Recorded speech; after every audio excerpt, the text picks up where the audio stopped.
Welcome, everybody. Welcome to another episode of Crazy People Doing a Podcast, the Crazy People Podcast. Over in this eye, this ear, I am Russ Broomell. Over on the other side is the captain of curiosity, Mr. Maurice Hofmann. And in the hot seat between us today, Matt Wampler. Welcome, Matt. Russ, Maurice, thanks for having me. And let me just say, I think this is the first podcast I'm actually qualified to be on. We love crazy. Let's go. I checked that box. I'm good there. Awesome. Fantastic. Nice for you being on. Yeah. Give our listeners, our viewers, a little bit of background, Matt. Who's Matt Wampler?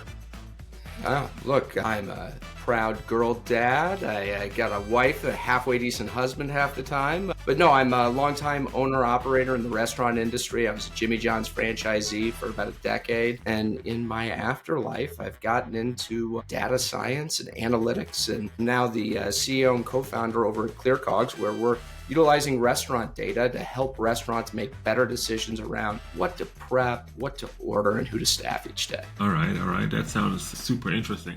And again, nice of you to being in the show. But, you know, all that entire story sounds really concise. But when I checked your page, I saw a title, and I have to read it. A Director of Medical Device Innovation. And everything else has restaurants and a little bit of AI, and, you know, that was kind of off. Yeah, so the medical device thing validated my craziness. Okay, there you go.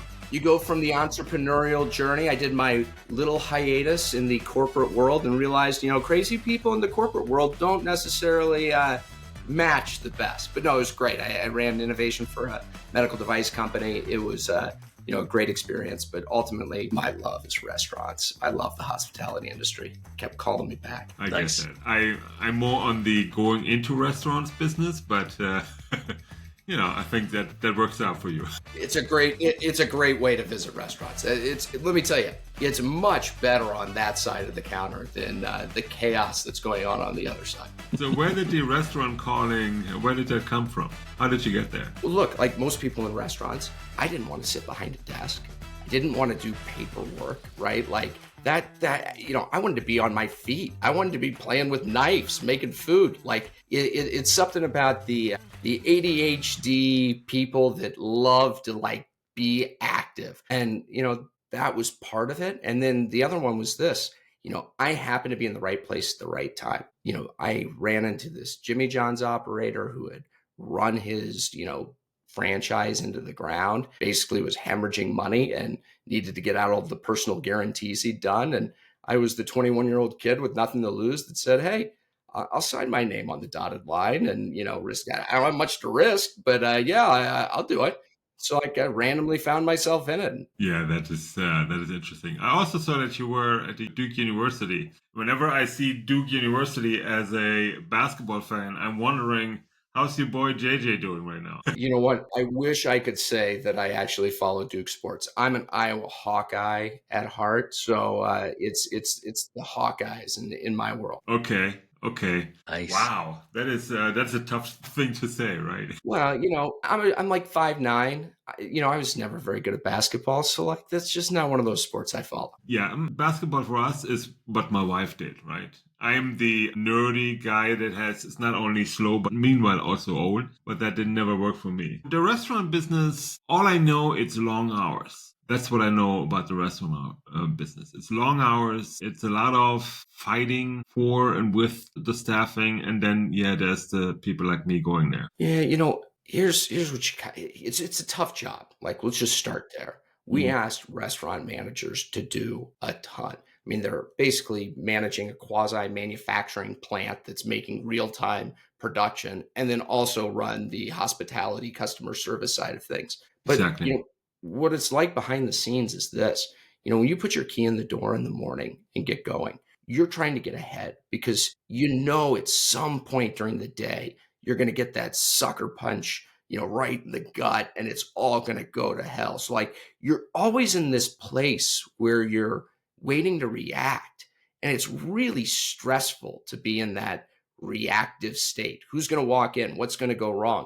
And so it's one of the things that we're trying to help with. But that's what's going on behind the counters. Just a lot of stress.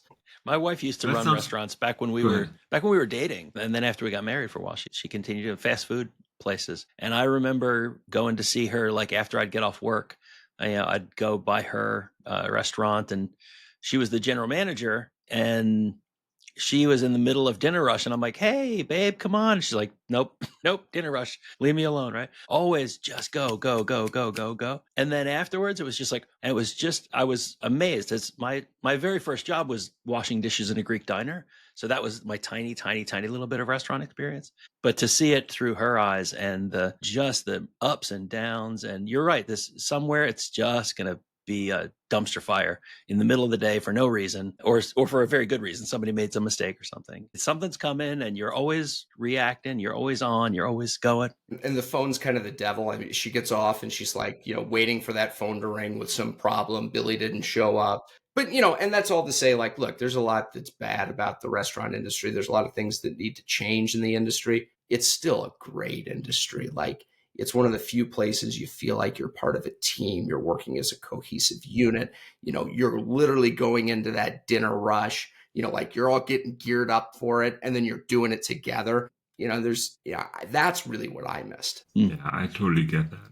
And now you stepped out of the owning the restaurant yourself, but now you step like one level higher, where you were consulting restaurants owners and help them with efficiency and so on. Yeah, Like I mean, what ClearCOGS is about.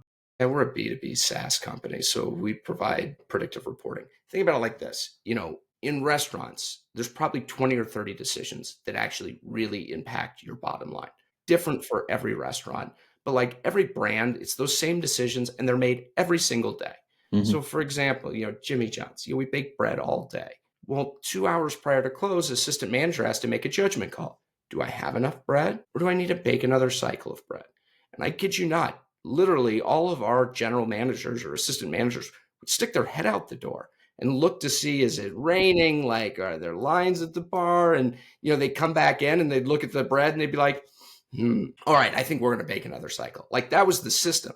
So, what we do is you get a daily cheat sheet with all of your numbers. And one of those numbers is 2 hours prior to close, here's the right amount of bread for you to have. So you're just looking at it and it's like, all right, I'm supposed to have 18 sticks of bread. It makes their life a lot less stressful, but drastically reduces food waste and carbon emissions. And more importantly, like, makes the business a lot more profitable. How did you get there? I mean, it's one thing to run restaurants and have that experience there. The other one, to enter it with predictive analysis and a bit of AI support and so on. That's a big step. Not every restaurant owner could do that. Honestly, I don't know how I got here. I'm on the Crazy People podcast, so like, I'm sure that has something to do with it. But no, it's the pandemic. I'm getting into coding, and it was just one of those, like, this seems to make sense. And so my co-founder, who's the tech guy, you don't want me programming any of this. Like, I know enough to be dangerous, but that'd be scary. So I had him come in and take a look at it, and we started working on this as a project. And we basically spent like 6 months as a side project trying to figure out, like, why this wouldn't work. Would people pay for it? Like, what do they need? Is there competition? And it just kept being a good opportunity. It was one of those, like, we just couldn't kill it because, there was no reason not to. And so, it's funny, like, you wake up, I don't know, a year or two later, and we've got 10 employees and hundreds of customers across 5 countries. I'm going to Japan next month for the Japanese Trade Organization to go meet, Japanese companies. It's like, what's that song? Where am I and how did I get here? I forget the name, but yeah, it's just a blur. It's a country song, right? No, I was thinking of. No, I can't come up. No, it's not the one I'm thinking of. Okay, because I heard my son, actually, who's 9, by the way. And the days go by. That's the name of the song. Okay. Talking Heads. Yeah, with me and names, I don't know. Is that it? But I have to give it a listen. That still sounds astonishing, to be honest, because it's not a clear line from running a restaurant to coming and having that idea. And so where did it come from? Where did it come from to make that jump into, let's try that with technology, let's try it with predictive technology? There's a couple different answers. One, there's always the seeds. Like, hey, I got into programming and coding, and it's like, this is a really cool tool. I want to go use this tool, and I only know the restaurant industry. So like, they kind of start there. But then really it comes from my co-founder and like going and talking to customers. So, as we went and talked to all of these different brands, just to understand what are their pain points? What are their problems? Why are they doing things the way they're doing it? With no preconceived notion of what it is that we're going to build. It always came down to the same thing. If you'd ask why? And it was, I don't know who's going to walk in the door the next day. And if you don't know who's going to walk in the door the next day, I'm making inefficient decisions around what do I prep, what do I order, who do I staff? And I think it's 160 billion lost in the US every year just because they don't know who's going to walk in the door. And we're like, can't believe nobody's coming up with the technology to do this. And Duke, I give full credit to, we did a work study with them and brought in 18 grad students doing their Masters of Quantitative Management and turned them all loose on this. And on the side, we started playing with this whole AI machine learning thing. Mm-hmm. And it crushed the 18 students. Like it was so much better. It's like, oh, wow. Wow. I mean, if it's beating a bunch of master's students from Duke, like this stuff's really powerful, and it's new. And so like, you just keep asking questions and being curious and following the breadcrumbs. Yeah. Speaking of crushing a bunch of master students, right now I'm trying all kinds of things out because I have a bit of time. And today I tried out a course. It's a Harvard thing. It's called, data analytics or data science with Python. Yeah. 2 hours in, I was like, oh yeah, that's not for me. And Russ knows that's usually not what I say. Yeah. Yep. But that wasn't for me. All right, Maurice, that's so funny. So I did the exact same thing. And I think I actually did one of the Harvard ones. It was through R instead of Python. And like instantly I'm like, this is for me. This is exactly how I think. And it was just like totally engulfed by it. It's funny how that works. Yeah, I liked all the concepts around it, but when it came down to actually doing the math and using Panda and that other program, I was like, I may have to learn a bit more on the back end on all of this before I tackle that one. See, I think they need to make programming. I guess AI maybe will make programming not a necessity anymore, but yeah. Programming would be a great foreign language because it's kind of like learning a different language. Like it is. My kids would benefit much more from that than learning French. Yeah, because today you have Google or whatever, right? And you speak into it and French comes out. You don't even need that anymore. Yeah, it's a thing I've tried to tell all my kids. Sorry, go ahead, Russ. I was going to say, it's the thing I've told all my kids to do as they're starting to head to college and stuff is like try programming, try some code, like take a class, figure out a little bit of coding, see if it clicks with you. Because that was my first major in college before I switched my major to beer. I was in programming, but it was just I think I'm like you, Matt. It's like I could see like this is the way I think. I can break this thing down into steps and I can put it all together and look at that. I can build a thing. That's cool. Yeah, and then you learn pretty quickly that there's a difference between being able to like write an algorithm and build software. Yes. Which my co-founder likes to always remind me, Matt, just because you can write something doesn't mean you can go run the system. Yeah. How nice of them. So where are you today? You're about to head to Japan and apply all that know-how to Japanese restaurants? Yeah, basically. But today I'm in just outside of Philadelphia. It's freezing cold and at least sunny. I got that going for me at least. Yeah, we had our first snow here in Cologne, Germany too. So what are the core services that you offer to your customer base? Tell us more about ClearCOGS. Yeah, like I said, there's 20 or 30 decisions you make every day. We basically provide those answers. So you get your morning briefing with, here's your on hands for the morning, what you need to have. Here's your shift change levels you should be at. You have a KDS display, like a kitchen display system, but we can put our numbers up there so you know how many chickens to drop in the fryer. It's very tailored or personalized to each different brand, but it all comes down to the same thing. Who's going to walk in the door and what are they going to order and what do I need to do in advance? Okay. I'm still struggling with how do you know who's coming in the door? Can you predict that? Are you using past data? What kind of data sets are you using for that? We look at about 100 million data points every day just to get one of those answers. So we pull all their POS transaction data and the weather and events and limited time offerings, all that big data stuff that those like AI guys do. They go deep. Mm-hmm.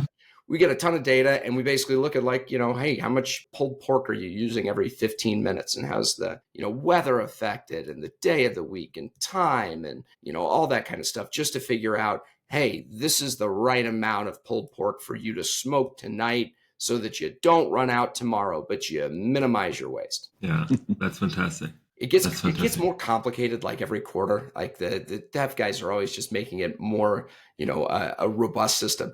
I'm going to have to like keep up to date with my ability to explain. But in the past, in restaurants, Matt and I were talking a little bit before we were recording. That was one of the things my wife did in running the restaurants. She just had so many years of experience that she would have in her head on how many millions of data points, whatever she's doing, but there's a concert coming up and I hope it's snowing today, but and then she would go, yeah, we need this much roast beef, whatever was her restaurant, right? So, and she was very, very good at it. But that's a thing that if she was on vacation, nobody else could do that. She was the one who would know. And it's the same problem that they have too, because you got to order some supplies, some food and stuff that comes in advance. So I got to know really what do I need to order so it comes in on the truck for next week. And so we have enough for Tuesday. So you got, how do I project out 6 hours from now? And how do I project out days from now? And you get very good at it, doing it for a long, long time. But yeah, we said it was they had their finger on the pulse of the restaurant. But it's a people business, right? It's people managing people, serving people. It's a very people-centric world. And so, when it comes to solving problems, the first thought isn't like, how do we leverage technology? It's usually, how do we throw another person at it? And, I think that that has been really good in the industry for a lot of different things. I think technology now has kind of gotten to the point where we can lighten the load, because man, you could be general manager of one of these restaurants. It's a tough job. I would guess too that when you have 15 or 20 people working in your restaurant, or even 2 or 3 people in a small little Jimmy John's shop, right? You got to pay attention to those people and what they're doing and making sure that they're okay. And what about their time off for next Tuesday and all those things. But you've got to also figure out how many breads do we need to bake and all that stuff, right? So take away some of that, you can do more people stuff. Yeah. I think that's the more interesting part. So like, again, we're asking managers to do more than ever. Like they have to manage the manufacturing side of things, which is very math, spreadsheets, production workflows. And then there's the whole hospitality training, all of that. All these advancements in AI is never going to do the hospitality. It's never going to create those magic moments for the customers. I don't think it's really going to be able to train the staff the way that you would train your staff, but it's really good at the analytics. It's really good at running the numbers. So if we could just be able to bring people into the industry and empower them with tools on the analytics side so you could hire more hospitality-minded people to run the people side of the business, I think that it would make not only the industry more profitable, but the lives of the employees in that business so much nicer. Because they can all focus on what they're really good at, right? Yeah. And like, when you run out of something in the middle of the dinner rush, all hell breaks loose. So it's really like, if you can have more days go right. Like I can literally remember we had homecoming. It was like 2013. Just got hounded. It was like they had a football game, the opposing team was in, and we literally ran the line for like 8 hours straight. And it was one of the days that everything went right. Like we didn't run out of product. Everyone showed up on time. The deliveries went out on time. It's like, I can actually remember the handful of days when there wasn't a crisis or something like that. But the more of those that can go right, it's better for everyone. Fantastic. And here you go running your own company now. That is entirely different from running a restaurant, is it? It is and it isn't. At the end of the day, companies are people, and managing people, I think, is something you learn in hospitality and restaurants better than anywhere else. Because unlike a corporate job, you could have an employee that literally just takes their apron off and says, F you, I quit. The feedback loops are pretty quick in the restaurant industry. I'd say the biggest difference is this. In the restaurant, everything is urgent. So like it's the toilets overflowing. You got to get that done right now. Billy didn't show up to a shift, but it wasn't always the most important. Everything on the tech side is really important and not very urgent. The decisions we make today affect us 3-6 months from now. And so it's a weird shift coming from such a sense of urgency industry. What keeps you up at night? As a distinction from the restaurant business, that is, as you said, right that minute. What keeps you up at night running your business today? Well, what keeps me up at night is my daughters. They love to wake me up, and like they're the ones keeping me up. I would say that in restaurants, that feedback loop is so quick. There's no time to second guess anything, right? You go and clog the toilet, you fill in the shift. There's not a lot of these long decisions. So the second guessing of things where you make a decision, but then you have to wait for 3 months to find out if it was the right decision. I would say that kind of thing keeps me up at night. So how did you manage yourself, and how do you manage the company to kind of accept that difference in feedback loop? Yeah, actually, I managed it the same in both ways. We're all on the same team, right? So like we're going to argue about things, but when we make a decision, we are all on board with that decision and we move forward as a team. And I would say that, yeah, I mean, I'll just leave it at that. It's keeping everybody on the same page and marching in the same direction. That's okay. And that works for yourself too? I mean, I know for myself, I'm not the super patient person. I'm super patient with everybody else, but when it comes to me, I'm not so much. So how you handling that for yourself? I could do better. Let's just leave it at that. Again, being very well qualified for the Crazy Person podcast. I'm a little bit of a loose cannon. I think my poor co-founder has to manage that sometimes. I think that's probably what keeps him up at night. Yeah, me. Calling him with a daughter on your lap. Yeah, exactly. That's exactly right. On the restaurant side, though, guys, I gotta ask, what are your favorite restaurants? What's your top pick? But let me start. It's Asian for me all day. I lived in the New York, New Jersey area, and I had it's not politically correct, but we never knew where they really came from. So we boiled it down to Asian dude. But they were perfect. We went there at least twice a week. They were a mix of Thai, Vietnamese, and something, because I found it in 3 different countries, exactly the way they did it. So I still don't know where they come from. And Koreatown, which is really just a tiny street in Manhattan, Midtown Manhattan. Nice. So that's where I go. Russ? My default answer is something local, but I'm a coffee guy. So it's some coffee shop generally. A big Jimmy John's fan. So your former thing. There you go. Jimmy John's, yeah. Jimmy Lunch. Yeah, but no, it's my thing is always local. So we have here a couple from New York, Maurice, who came out here to Kentucky. I'm right outside of Louisville, Kentucky, and they have the best New York style pizza. And they sell it like they do in New York, just by the slice and with a Coke. And they make breakfast sandwiches just like they did back in New York. So I lived up there for about 25 years. And so it's old home week for me. I go over there, sort of once a week and get something. But I mean, to your point earlier, Matt, they could apply AI, but AI would never see me coming through the door and go, "Oh, Russ, do you want 1 or 2 today?" Right?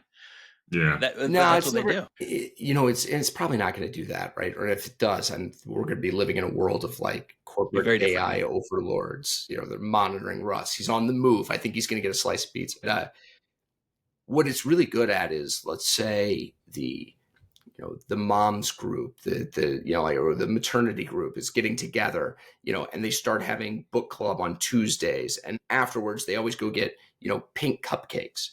AI is really good at picking up like, hey, we had something happen this Tuesday. Happened again this next Tuesday.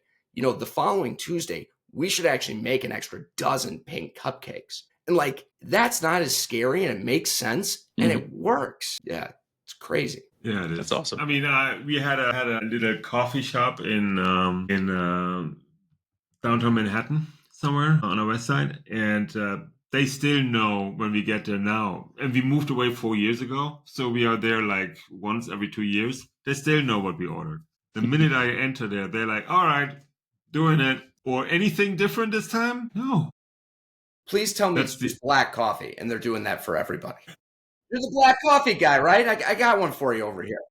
No, that would be too easy. No, I have an order of sparkling water, hot chocolate with whipped cream, and a special sandwich without mayos. That's specific. If they get that, they remember you. Might also be because I've been there like 5,000 times.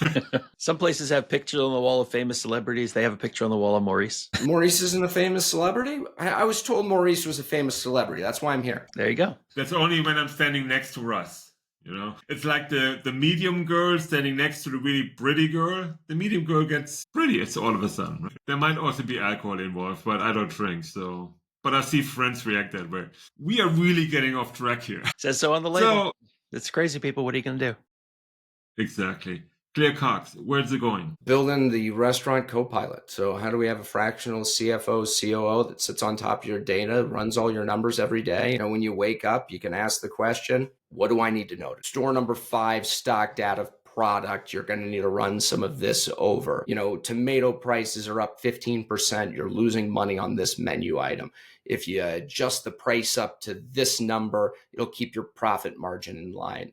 By the way, this menu item's going up in popularity. You should get rid of the promotion. Like all of that stuff that people didn't get into restaurants to do, AI can do. And so it's all based on, you got to have great predictive forecasting to do any of that. So, that's the starting place for us. But ultimately, how can we answer that single question? What do I need to know? Do you have a food truck version of that? Of your app? No. And by the way, like it's something that we talked about. I don't know what to do for the food trucks. Like you have moved to different places. It's different demand patterns. I have no idea what's going to sell at the food truck. Yeah, you probably want to cross it with the data that these bike guys have and all the events and figure out there's this event, there's that event, there's these office buildings, and whenever all the bikes move away from those office buildings, like half an hour before, you want to be there because all those people are hungry. I mean, the one we've started working with is like resorts and stadiums. So like think your ski resort where you've got to bring in all of this food and truck it up a mountain, and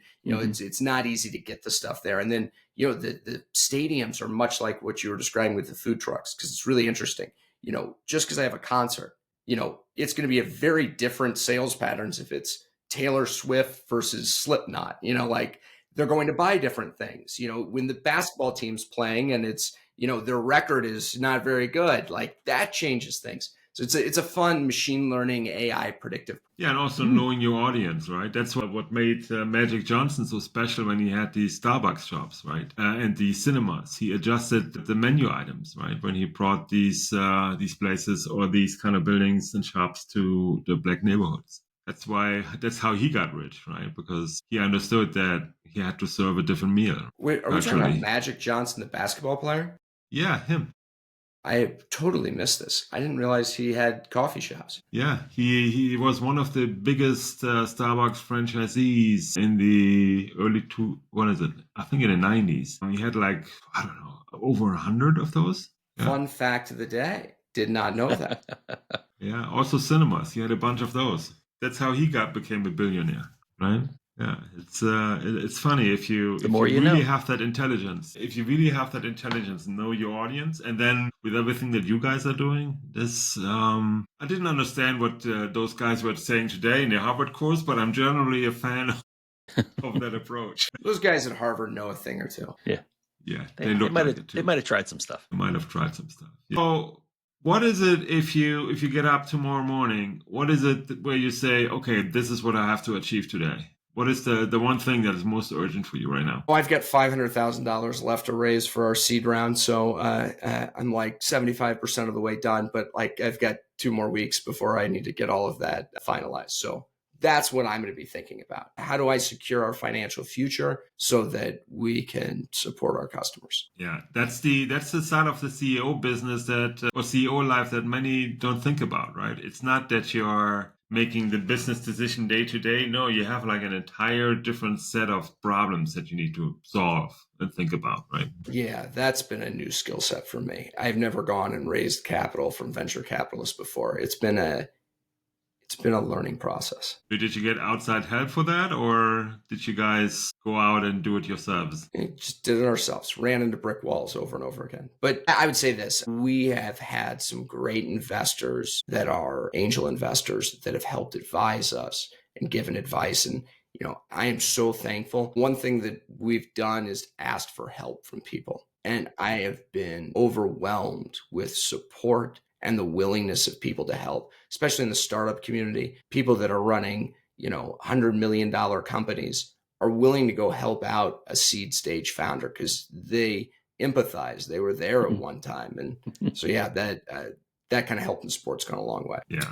That is something, and Russ and I, we talk about this a lot on the podcast. Asking for help might be one of the best strategic tools that you have in your tool set, right? Seriously. We go heavily on the LinkedIn side of things. We try and build in public so that people can see it's not just a brand, it's the people and what we're doing. Like when we launched our website, we put it up on the LinkedIn and said, here's the draft of the website. Would you all help pick apart all of the things that are wrong? And I kid you not, 40 people went on and spent 30 minutes finding every little change. And that's invaluable, especially at our stage. Yeah, it's incredible. It's incredible to do that. Highly underrated skill, the ability to ask for and accept help. What is the go-to song that you go to when you say, I need to switch moods, I'm super happy, I'm super sad? What is the go-to song that you're using? Doesn't have to be the same for all of them. I don't really have a go-to song. If I had to give an answer, I'd say something from Taylor Swift because that's basically what I'm listening to nowadays because of my daughters. There you go. She's got Atlantic City. I'll go with Atlantic City. Little Springsteen. The band version. Well, the band version. Okay. That's old music, Maurice. That's like your music.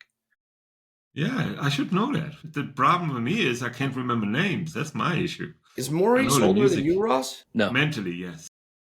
Yes. Yeah, physically, no. Mentally, yes. Oh, kidding aside. Okay. Yeah, cool. And tomorrow morning you get an email.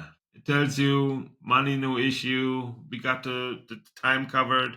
Your investment is taken care of. You can take your wife and your 2 girls and you can go anywhere you want. Where are you going? Well, do I have to take my 2 girls? Because that does change where we're going. You don't have to. Yeah. They're fine with the grandparents, I'm pretty sure. All right. I have always wanted to do the Bali, Fiji, little hut on the water. Super obsessed with doing that at some point. That would be my one. If I'm taking the kids, we're into skiing right now. They're young, like 5 and 8. I would love to go take them out west to go skiing. I think that'd be amazing. That is fantastic. How about you guys? Where are you guys going? Look at my shirt, and you can guess I'm going to a beach. Go ahead. Yeah. That's what I said. Look at my shirt. Yeah. I'm going to a beach. I'm with you, Matt. I'm going to Bali or Fiji. Let's go. Let's get on a boat, go to the island. 100%. Yeah, I'm probably going to some big city. Top of the head, I would say either Hong Kong or Tokyo right now. Japan's been on the bucket list. I'm not looking forward to the 14-hour flight, but I am excited to go check out Japan. Yeah. The travel part of travel sucks. The getting there and being there, that's a fine part. Like once you land, that's okay. But the in the middle, the transit part of transit is terrible. I'm blessed with one of those wives that is type A logistics planner. And so when it comes to these trips, it's always planned to a T. We've got the best airline ticket. That was the best deal. We're going to do this next. So I get to kind of just kick back and enjoy it. No, my wife's planning skills are like raccoon or meth.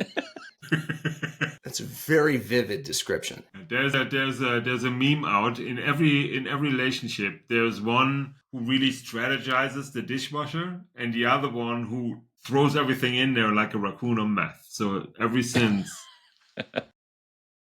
Hey, let me tell you what, us methed up raccoons, we do dishes quickly though. That's true. It is.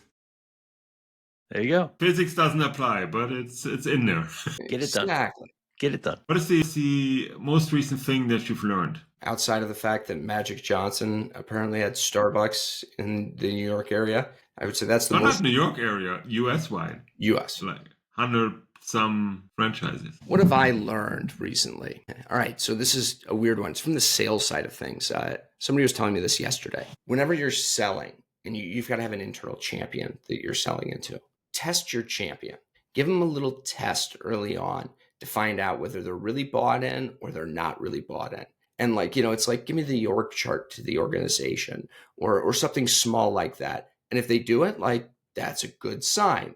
If they don't, it's really good to know you don't have a champion early on. Nice. By the way, this is something I got from an investor. And I very much enjoy talking to investors because frankly, they're really smart, successful people, and they have some knowledge in there. So even if they don't invest, there's always some tidbit like that you can pull out. That's why we do the podcast. We just want to learn. Amen. Mildly or less mildly crazy people.